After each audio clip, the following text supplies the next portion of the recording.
On this week's Waypoint, the new map is almost ready for live servers, Cassiopea is going back to the drawing board, and we go over all the major objective changes. What's up guys, and welcome to Waypoint, your weekly League of Legends recap. I'm your host, Kat Andrusco, and I am really happy to say that the shiny new Summoner's Rift map is soon to be a reality. It's been cooking on the public beta environment for about 6 months now, taunting us with its hotness. And it's just about ready for live servers. Finally. Here's the plan. After the season officially ends on November 11th, we'll move into the open beta phase. Because Riot doesn't want the servers to blow up, the new map will be rolled out in stages. Stage 1. The map will be for Team Builder and Intro bot games. Stage 2. Normal mode, custom games, and the rest of the bot games. Stage 3. The one everyone cares about, Ranked.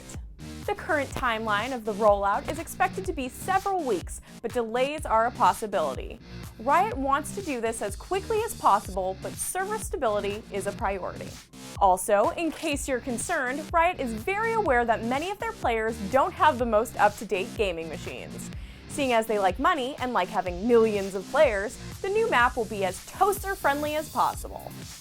Once the new map is fully up and running, the old Summoner's Rift will be gone forever. Supporting both maps or splitting up the player base between them doesn't seem like a great idea. Personally, I'm really excited for this. League is 5 years old now and a fresh coat of paint is just what it needs. It is a little bit of a shame we couldn't have it up and running for the World Championships, but what are you gonna do? Season 5 is going to be awesome. First up, let's talk Cassiopea. Before her rework, she was a niche pick with some of the highest single target damage for a mage. She was held back, I think, in large part by her skill ceiling, but also because she was super immobile. In the league of dashes and jumps, you've got to bring something special to the table if all you do is walk. Old Cassie didn't really do that, and most players preferred safe farmers like Orianna, Ziggs, or Syndra, or mobile assassins like Zed and friends. I think a rework was needed, but it hasn't quite hit the mark. Riot Stashu has been collecting feedback from the forums, though, and is looking to make changes. The major points of feedback he's gotten are that Cassie no longer feels like a poison mage. Her new passive is a chore, and her long-range AoE dots aren't strong anymore. So keeping that in mind, here are the changes coming to the PvE soon.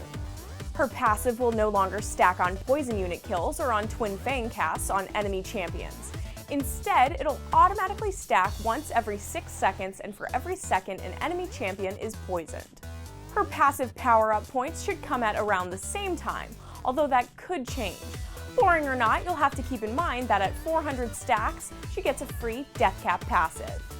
That is incredibly powerful, so it can't come too soon in the game. On paper, I like this change. I'm not sure how much it helps, but I like the focus on harassing your lane opponent instead of minions. Surprise, surprise, turns out her Q was bugged this whole time with an inconsistent delay between casting and hitting. The ability will have a 0.35 second delay, which is a buff. Maybe not a huge deal, but it's one more step to making the new Cassie feel tight and polished. No changes for her W or her ultimate, which are her largest AoE abilities. Stashu did note that people were unhappy with her long-range AoE power, but you can't give a champion everything. In theory, Cassie should be a single-target beast with utility added through her AoE skills. Her E is where that power needs to come from. Twin Fang will no longer restore mana on a kill, and its cost has been reduced to make up for that. Stashu said that he'd consider adding this back, since some people really enjoyed it. On top of that, Twin Fang will now debuff the target, causing them to take more damage from follow-up poison. This is a pure damage buff, so there's not much to say before the numbers are nailed down. Still, damage is definitely what she needs, so I'm a fan. The team is also looking into making E-spam a bit more responsive to cast, and asked for feedback on increasing the cooldown of Twin Fang from 0.5 seconds to 0.75 seconds. In return, they'd shift some power elsewhere. In my opinion, no. I don't care about being able to move further in between casts. The core of Cassie's playstyle is the Twin Fang sidestep Twin Fang.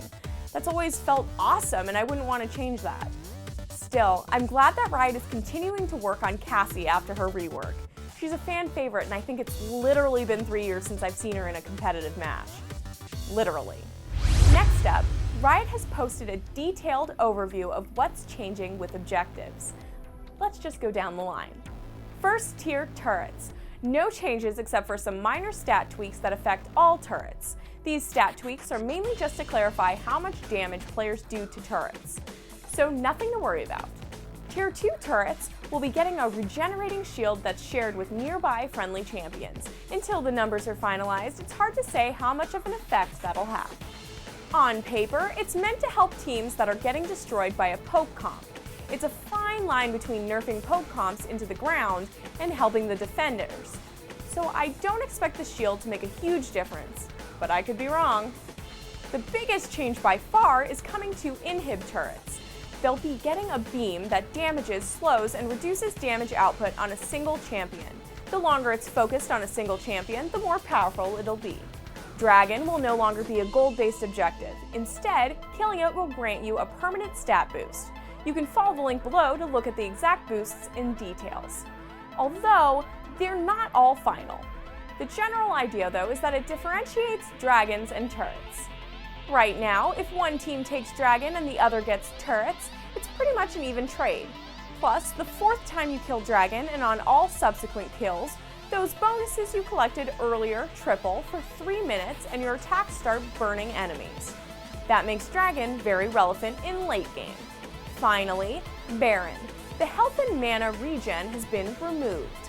Instead, champions with Baron buff will recall faster, and minions near champions with Baron buff get buffed as well. Melee minions are tankier, ranged minions do more damage, and cannon minions have longer range. Faster recall lets you get out of the Baron pit quickly, and buffing your minions should help you take down those new and improved inhib turrets.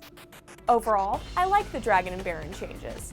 I love that Dragon or turret is a real choice, and I like that turrets have unique effects. I'm just a little concerned they might push team comps in a certain direction. We'll see though. Lots of time to get this all figured out before Season 5. I want to take a quick second to thank this week's sponsor, World of Tanks. World of Tanks is a free-to-play, team-based MMO action-packed with hundreds of unlockables and hours of content to experience, all for the low price of free. It's a really fun game, and it's not remotely pay to win. There's absolutely no risk in trying World of Tanks, so head on over to gboffer.com/tanks and check it out today. Following that link and checking out the game is also just a great way to support us and help us continue to make shows like Waypoint. Once again, to check out World of Tanks and support this content, head on over to gboffer.com/tanks and have a blast. That does it for this week's episode of Waypoint. For more video game news and content, head on over to gamebreaker.tv. Be sure to check back every week for the latest League of Legends news. If you enjoyed this video, please like and comment below and help us reach more people.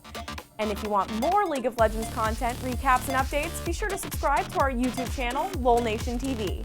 I'm Kat Andrusco, and you can follow me on Twitter @KatAndrusco. Thank you guys for watching, and I'll see you at the next Waypoint. Gamebreaker TV.